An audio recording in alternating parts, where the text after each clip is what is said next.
সুপ্রিয় দর্শক মণ্ডলী, আসসালামু আলাইকুম। রায়ান জৈব কৃষি প্রকল্প থেকে আপনাদেরকে জানাচ্ছি সুস্বাগত।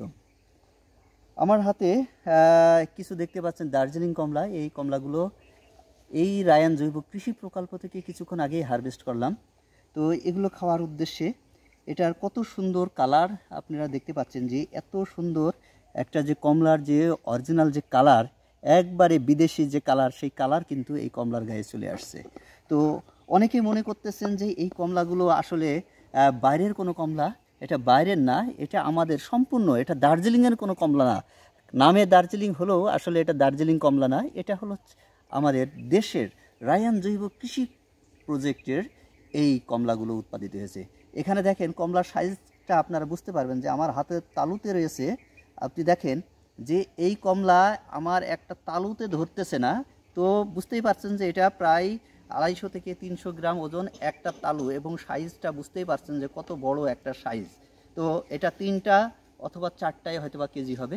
তো এই কমলাগুলো অসম্ভব সুন্দর, অনেক রসালো টসটসে একটা কমলা, এবং সাইজ তো দেখতেই পাচ্ছেন মাশাআল্লাহ, একটা বড় রকমের একটা সাইজ। এই যে সাইজ তুলনা এইভাবেই করতে পারবেন, আপনারা বুঝতে পারবেন। অনেকে ভিডিওতে বোঝা যায় না যে আসলে সাইজটা কেমন। তো হাতের তালুতে রয়েছে, দেখছেন একটা তালুতে ধরতেছে না, তার মানে বুঝতেই পারছেন যে কত বড় একটা সাইজ। তো এই সাইজের কমলা আপনারা দেখছেন আমার পিছনে দার্জিলিং কমলার যে বাগান রয়েছে, দার্জিলিং কমলা রয়েছে, চাইনিজ কমলা রয়েছে।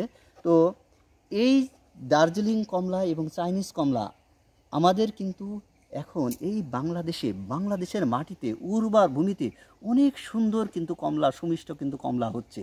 তো তার প্রমাণ কিন্তু রায়ান জৈব কৃষি প্রকল্প আপনাদেরকে দিয়ে আসছে। দেখেন কত সুন্দর কালার এই কমলার আসছে, যেমন সুমিষ্ট কমলা তেমন রসালো এই কমলা।